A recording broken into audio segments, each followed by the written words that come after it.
Welcome to the KNEO Community Connection, where we keep our finger on the pulse of what's coming up in the four-state area, telling you about upcoming events you don't want to miss, organizations in our area doing great work, and conversations with the dynamic citizens who are making it all happen. I'm your host, Luke Taylor, and this is a production of KNEO Radio in Neosho, Missouri, and the Sky High Podcast Network. We have a couple of interviews that we'd like to bring you today. First, we're going to be speaking with James Heaney. He's the superintendent, and has been the superintendent at George Washington Carver National Monument for the past several years, but there's a change coming out there, and so we're going to tell you all about that. And then afterwards, make sure you stick around. We're going to be speaking with Jim Cummins. He's the superintendent, so another superintendent today. He's the superintendent for Neosho Schools, and he actually had a conversation with John Ball. He took John Ball and I on a tour of their new Performing Arts Center located right out there at the Neosho High School. And so it's just finished construction. They're going to be having an open house and kind of a premiere of the center on Saturday, July 15th. And we conducted an interview with him and also got to go on a tour. Now, of course, as you're listening to this program, you're only going to be able to hear the tour. You won't be able to actually see it. But a video of the tour that he took us on is going to be posting on our Facebook page. That's going to be Friday morning around 9:30 in the morning. We're going to be showing that to you. So we've got the interview here in audio form, and you can watch it in video form if you'd like to see that.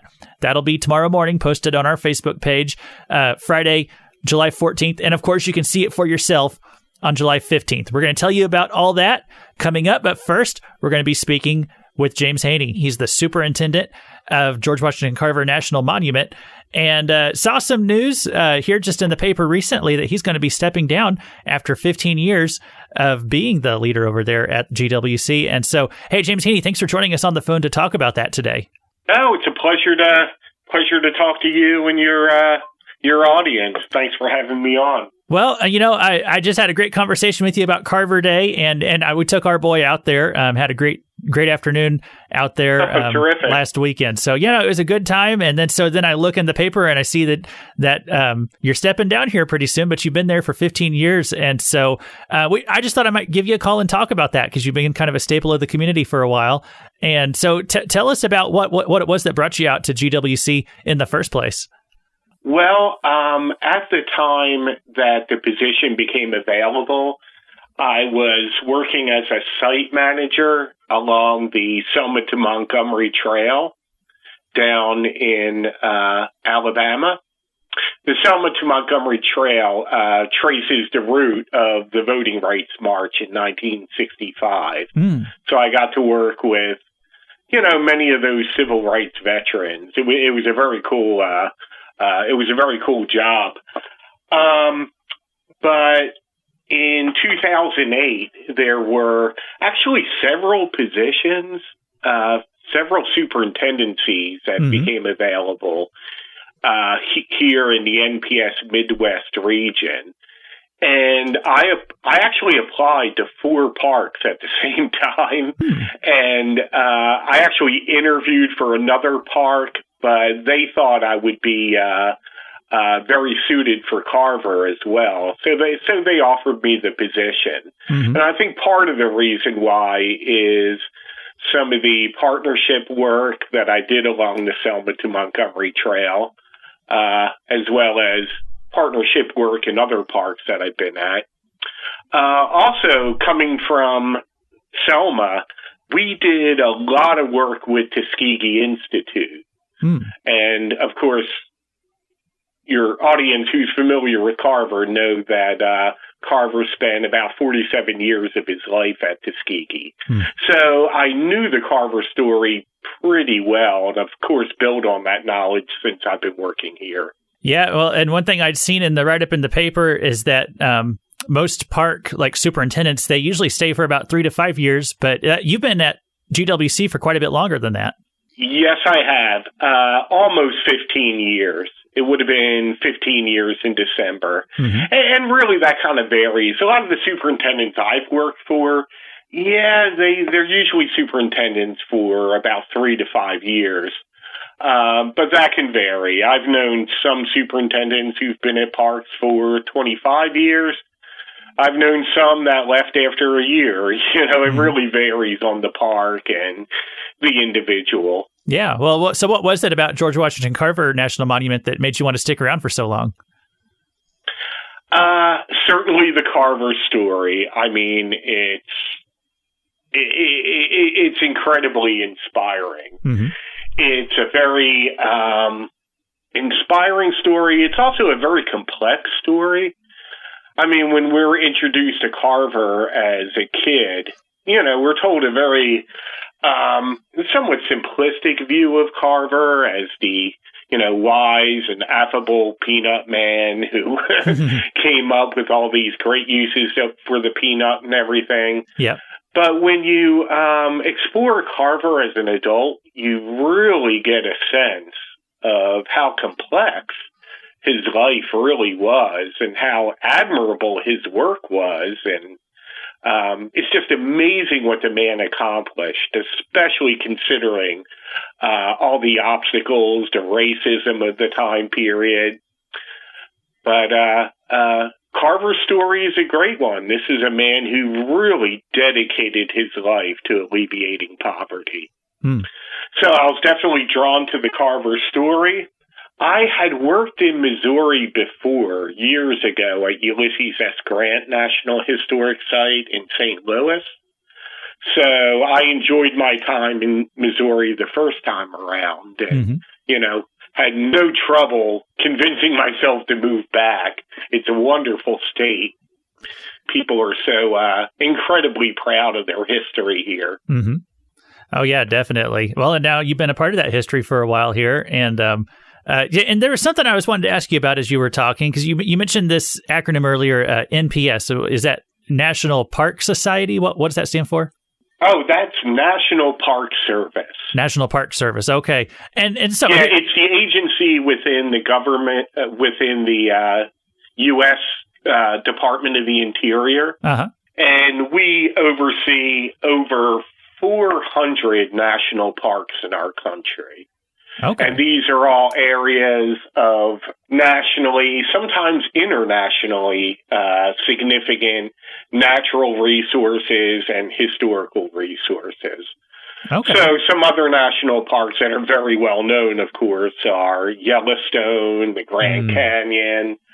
The National Mall is a national park site. But there's also some lesser-known national parks. I've worked in quite a few of them. Fort Scott National Historic Site over in Fort Scott. Pea Ridge National Battlefield in Arkansas. And, of course, little old George Washington Carver in Diamond. Mm-hmm. Yeah, These are all national parks. Well, I was confused because since it's called National Monument, I didn't know if it was a park also. Did that change in the past few years, or is it still has it always been the same classification? The classification's been the same, but we are, officially a unit of the National Park Service. Okay. Awesome. Well, we've been speaking today with James Heaney, so he's going to be retiring after 15 years of service right here to our local community. And so he's a name that you probably recognize if you follow what's going on at George Washington Carver National Monument and all the great things that they do throughout the year.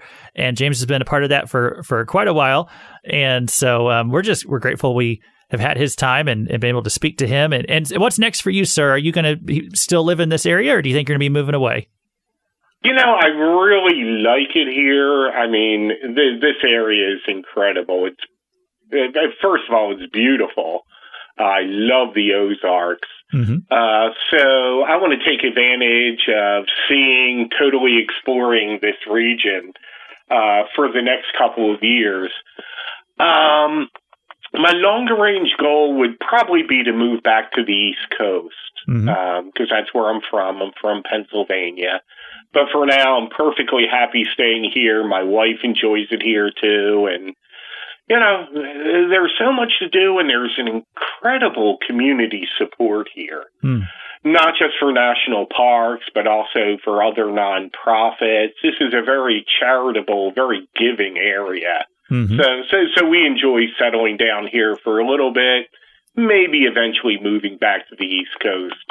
Not going to say when, maybe 5 years, 10 years, maybe not at all.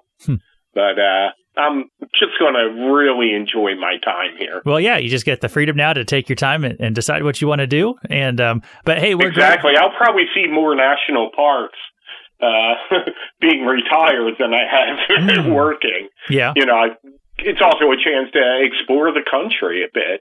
Mm-hmm. Yeah, no, that would be a great thing to do. And one more thing I'll say is that we just appreciate how well the National Monument, the park out there, has been maintained, because I've been going to GWC regularly since I was a kid. I grew up in the area, so we'd go for field trips and all that. And so it's always really been a part of my life. And one thing I really appreciate now going out there as an adult and taking our little one is just how everything's so well maintained. It's all clean. There's new, it's being updated and kept up to date. And so I'm sure you've been a part of that too. And so, hey, we just thank you for your service out there, sir. Well, thank you. It's great hearing this. Yeah, I agree. It's a very well-preserved park. It's very well run. And I'm very proud of the work that, me and my team members here have done over the last 14 years. I'm glad you came out to Carver Day. I think we've seen a great increase in special events over the years. We've had some infrastructure improvements, a new picnic area. We've also restored the Carver Cemetery wall, which was a fantastic project of historic preservation. Mm-hmm. So I'm really proud of the work that we've done here, and I want to thank the staff for their hard work and also thank the community for supporting us. Yeah, well, as I said, as an adult now, I realize that those things don't just keep looking that good. That doesn't just happen on its own, but it does come through a lot of hard work to maintain it all. So, again, we've been speaking to James Heaney. He's retiring from George Washington Carver National Monument as their superintendent for the past 15 years, nearly 15 years. But, hey, sir, thanks again for your time today. Hey, thank you, Luke, and thank you, everybody. Again, don't go anywhere. We have another conversation for you today. John Ball is going to be speaking with Jim Cummins. We're going to take a short break, and we're going to bring that to you after that.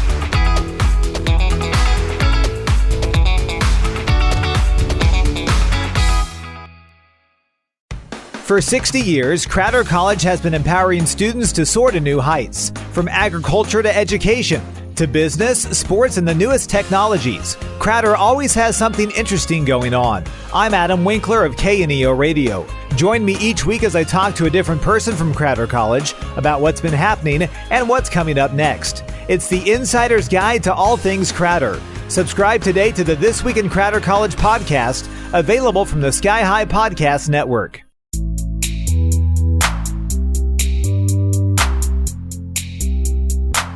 Welcome to the Neosho School District's Performing Arts Center. I'm John Ball with KNEO, and I have Dr. Jim Cummins with me. Dr. Cummins, this thing has been going on for a long time. We now have a big building for people to come in on Saturday and see, don't we? It is very exciting. Yes, it has seemed like a long time. The issue passed in 2020, and here we are, mid-2023. So it's been a little while, but the results are outstanding. Oh, they absolutely are. Statistics say this is the biggest performing arts center in Southwest Missouri. Is that right? It is comparable to any in the area. We would be similar, I think, to Juanita K. Hammond's in Springfield. I think it's Taylor at Missouri Southern, and then Bicknell Center in Pittsburgh. We would be comparative to those. How many seats do we have here? We have 1,480 some permanent seats, and we have the ability to go up to 1,500. It's safe to say this is certainly the biggest area for people to gather in Neosho. Yes, absolutely. And we're going to have a ribbon cutting on Saturday, right? We are, yes. Saturday morning we will have the ribbon cutting, and then Saturday afternoon we will have performances of some various artists. A couple of Neosho alums will be performing. Oh, really? Okay. Yeah, looking forward to it. Yeah, that should be really exciting. Kind of give us a timeline going through everything that's happened. I know we really wanted to get it done before school was out. I know we really wanted our senior class to be able to enjoy it a little bit. That didn't exactly happen, but we're sure there now, aren't we? We are. and it was nice. The band and choir were both able to have nights in here. Mr. Kelso came back and led an alumni band in a song, and so it was good to see him, good to have some of our band alumni back, and it was a great night, opening it up and letting those seniors get to be in here before they went home. And then Project Graduation used it. We used it on the last day of staff being on campus, sent them home for the summer, and it just had a different feel this year, being able to be in here and recognizing the work of the staff, and it was a great feeling.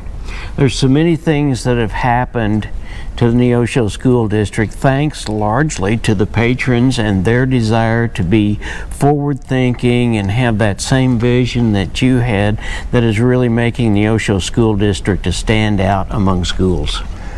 Absolutely. We're going to have recognition out here in the lobby, and we had a plaque made that just says Patrons of Neosho School District. Because we should honor them as well. They're the ones that have made this happen, made all of the improvements happen, and then reaffirmed, I guess, their confidence with the 23 issue that's going to allow us to do several more things, including the ag facility. You know, that is absolutely right.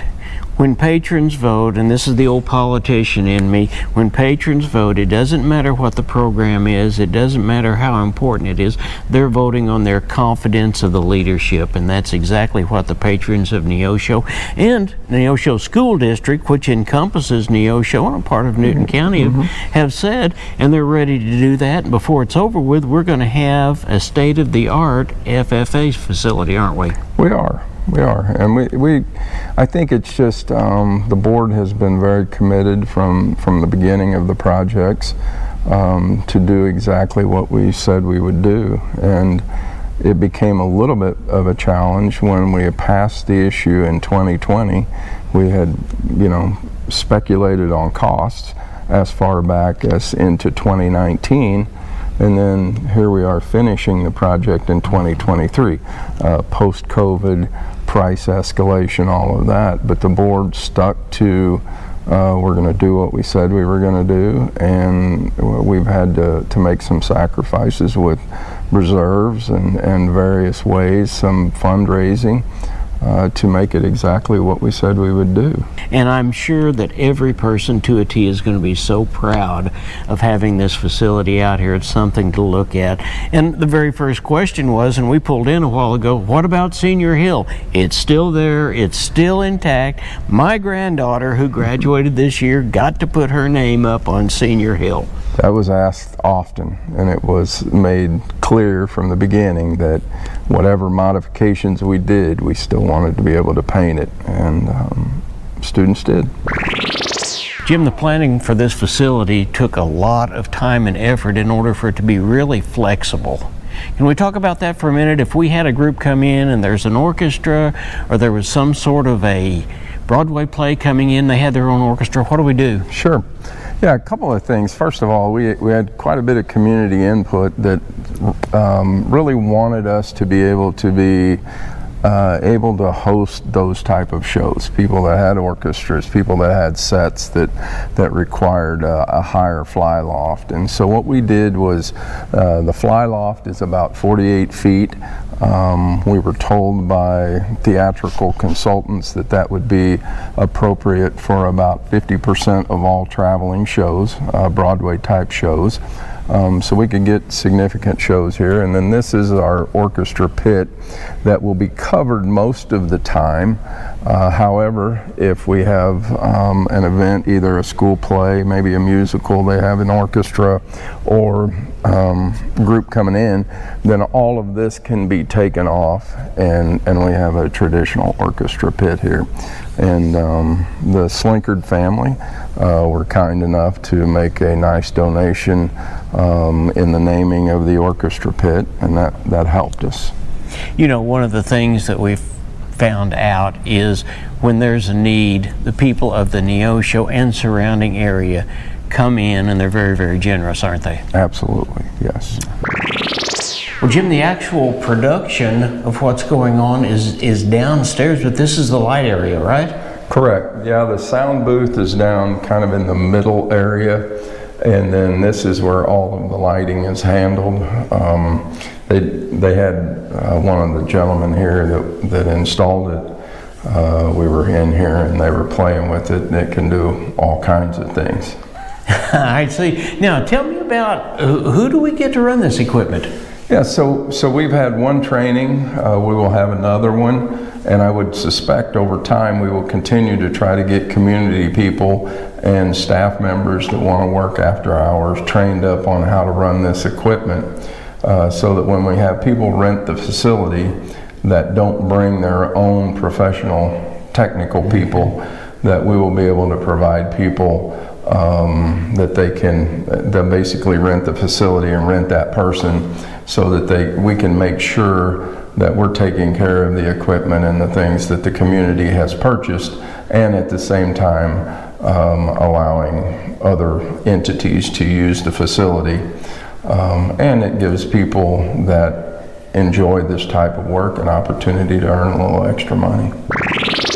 Well, Dr. Cummings, thank you so much for spending time with us, but before we go away, one more time, tell us when. It's going to be Saturday, where and what time? Yes, Saturday morning at 11. We will do the ribbon cutting. We'll have Mrs. Baker from Freeman will speak, Branco and SAP Architect will have speakers here. So it'll be a relatively short ceremony, but we'll have a few speakers, then we'll cut the ribbon, and we'll take a little break, get the stage set up for our first performance. That'll be around noon. We'll have a dance company followed by 3 musical acts that will perform for about an hour each. Okay, so you can come out, see the ceremony, and then get some entertainment. We hope that the community will come out and see what they helped build. All right, thank you so much for spending time with us. Well, again, you can actually see the center for yourself. A couple opportunities to do that. As they said, July 15th, this Saturday. If you listen to this in time, you'll be able to go visit it for yourself at their open house event. That's at 11 a.m. on Saturday. But then also, depending on when you hear this, it might already be there. But July 14th, we're going to be posting a video of that tour that we just talked to you about, a little bit shorter than that whole interview. But there will be a video form of the tour that Jim Cummins gave us, and so you can watch it right from your phone or computer. If you're connected to our Facebook page, look for Facebook and type in KNEO Radio. It should pull us right up, and you can learn all about it right there as well. So hey, thanks for listening to this week's edition of the KNEO Community Connection. Tune back in next week for some more great conversations.